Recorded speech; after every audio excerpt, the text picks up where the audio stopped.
السلام علیکم بیٹا. ہمارا اگلا لیکچر تیسرا بند ہے بیٹا اس نظم کا. اگر اس نے دیا غم تو اسی غم میں رہے خوش، اور اس نے جو ماتم دیا ماتم میں رہے خوش.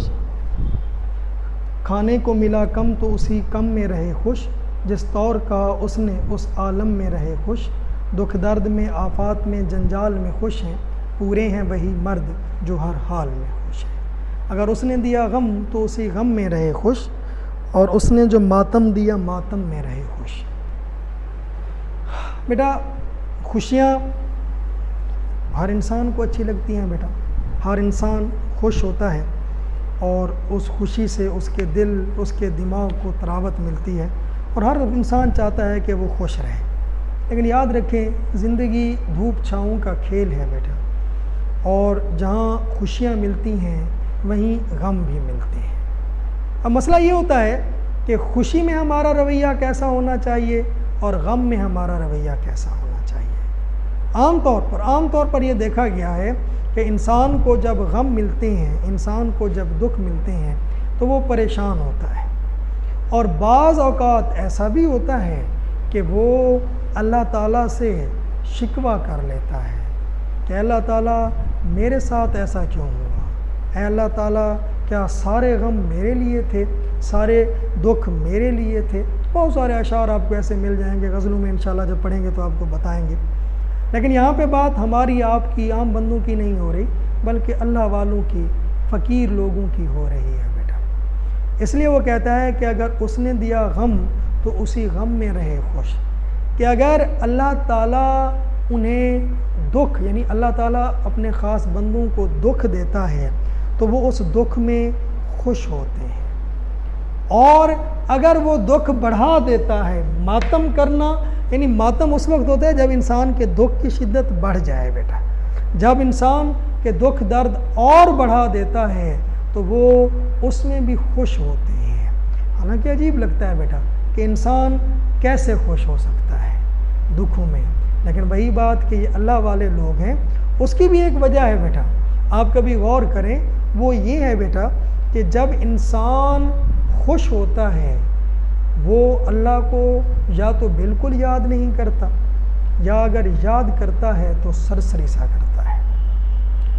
لیکن اگر انسان دکھی ہوتا ہے، انسان پریشان ہوتا ہے، اس وقت جو اللہ تعالیٰ کو وہ یاد کرتا ہے، اس کے اس انداز میں، یاد کرنے کے انداز میں محبت، عقیدت، عاجزی بہت زیادہ ہوتی ہے. اور پھر وہی بات کہ رب تعالیٰ کو عاجزی، انکساری بہت پسند ہے.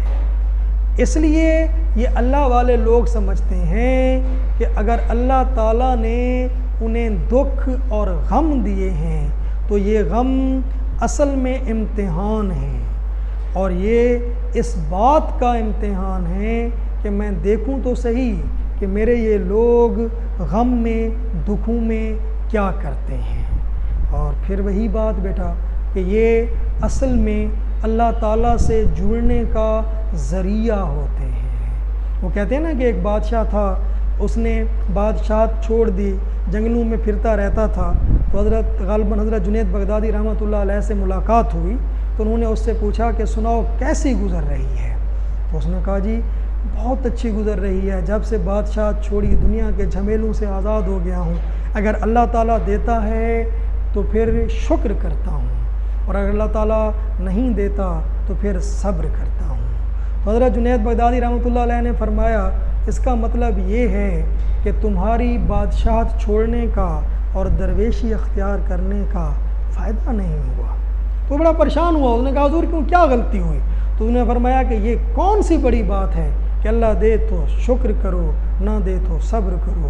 یہ تو میری گلی کا کتا بھی کرتا ہے کہ جب اللہ تعالیٰ اسے نہیں دیتا تو وہ صبر کرتا ہے، دیتا ہے تو وہ شکر کرتا ہے. مزہ اس بات کا ہے کہ جب اللہ تعالیٰ نہ دے اس وقت شکر ادا کرو. اس لیے پھر یہ جو اللہ والے لوگ ہوتے ہیں، اگر اللہ تعالیٰ انہیں غم، دکھ دیتا ہے تو یہ شکر ادا کرتے ہیں کہ اللہ ہمیں بھولا نہیں ہے، اللہ ہمیں یاد رکھے ہوئے ہے اور وہ ہمیں بار بار موقع دے رہا ہے کہ ہم اللہ تعالیٰ سے جڑ جائیں۔ اسی لیے وہ کہتا ہے کہ وہ ان غموں میں خوش رہتے ہیں۔ حوالے کا شعر لکھوا رہا ہوں، اگلے دو شعروں کا پھر بعد میں دیکھتے ہیں۔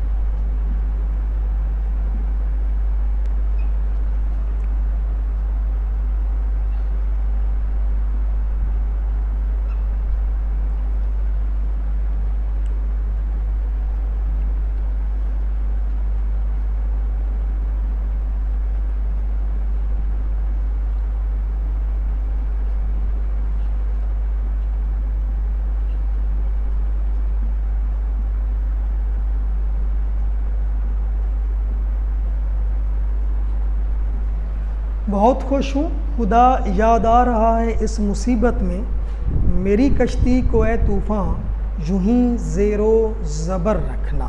زیر و زبر اوپر نیچے بیٹا، یعنی کہ طوفان میں رہنا کہ انسان اللہ تعالیٰ کو یاد کرتا ہے بیٹا۔ اچھا آگے چلتے ہیں بیٹا۔ کھانے کو ملا کم تو اسی کم میں رہے خوش، جس طور کہا اس نے اس عالم میں رہے خوش۔ طور طریقہ بیٹا، طرح، عالم حالت یا حالات، یہ بھی ایک بہت بڑی فلاسفی ہے بیٹا۔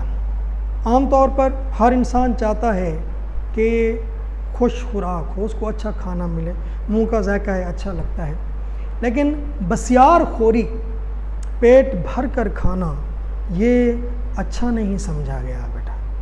حضرت داتا گنج بخش علی حجویری اپنی کتاب کشف المحجوب میں بیٹا بہت خوبصورت اور بڑا خوفناک قسم کا میں کہتا ہوں جملہ لکھتے ہیں۔ وہ کہتے ہیں کہ وہ انسان جس کی توجہ ہر وقت اس بات پر ہوتی ہے کہ میرے پیٹ کے اندر کیا جاتا ہے، اس کی اوقات وہی ہے جو اس کے پیٹ میں سے نکلتا ہے، یعنی گندگی کی، بازاز کی بیٹا۔ اس لیے میں نے بتایا تھا نا فقر کا، کہ اس کا تو پہلا لفظ فے ہے ہی فاقہ سے بیٹا، کہ اگر انہیں کم ملتا ہے، انہیں فاقہ کرنا پڑتا ہے تو وہ فاقہ کرتے ہیں، وہ اس میں خوش رہتے ہیں۔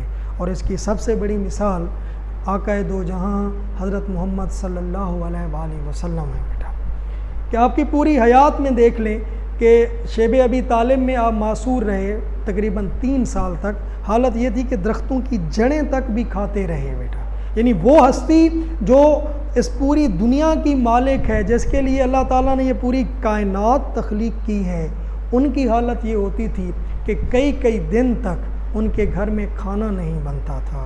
مشہور واقعہ ہے کہ ایک دن آپ صلی اللہ علیہ وآلہ وسلم گھر سے نکلے تو راستے میں حضرت ابو بکر صدیق رضی اللہ تعالیٰ عنہ مل گئے، آگے چلتے ہیں تو حضرت عمر فاروق رضی اللہ تعالیٰ عنہ مل جاتے ہیں، تو وہ دونوں فرماتے ہیں کہ یا رسول اللہ بھوک لگی ہوئی ہے۔ آپ نے فرمایا کہ بھوک تو مجھے بھی لگی ہوئی ہے۔ تینوں ہستیاں جا رہی ہوتی ہیں، آگے حضرت ایوب انصاری رضی اللہ تعالیٰ عنہ صحابی رسول ہیں، ان کا گھر آتا ہے، وہ جو تینوں ہستیوں کو دیکھتے ہیں گھر لے جاتے ہیں، بکرا ذبح کیا، کھانا بنایا، جب کھانا آیا تو آپ نے ایک روٹی پر تھوڑا سا سالن رکھا اور کہا ایوب کھانا زیادہ ہے، یہ میرے گھر بھجوا دو، کہ فاطمہ نے بھی سلام اللہ علیہ نے بھی کئی دنوں سے کھانا نہیں کھایا بیٹا، یعنی جب حضرت فاطمہ سلام اللہ علیہ نے نہیں کھایا تھا تو لامحالہ آپ نے بھی نہیں کھایا تھا، اتنے دن ہو گئے کہ گھر میں فاقہ تھا بیٹا۔ اسی طرح اور واقعہ آتا ہے کہ ایک سائل آتا ہے آپ کے پاس، تو آپ نے کہا کہ جاؤ میرے گھر سے آٹا لے لو، تو وہ آپ کی تمام ازدواج مطہرات کے پاس گیا، کسی کے پاس بھی آٹا نہیں تھا بیٹا۔ آپ چاہتے تو آپ جنت سے بھی خوراک منگوا سکتے تھے اور آپ کے لیے آئی بھی ہے بیٹا، لیکن نہیں، دکھانا تھا کہ اللہ کی خوشنودی کے لیے فاقہ کرنا بہت بڑی بات ہے۔ اس لیے وہ کہتا ہے کہ اگر انہیں کھانے میں کم ملتا ہے تو وہ پریشان نہیں ہوتے، بلکہ جس طرح وہ رکھتا ہے وہ اس میں خوش رہتے ہیں۔ دکھ ہیں، درد ہیں، آفات ہیں، مصیبتیں ہیں، جس طرح کے حالات ہیں، اس لیے شاعر کہتا ہے کہ یہی وہ لوگ ہیں جو مرد کہلائے جانے کے لائق ہیں۔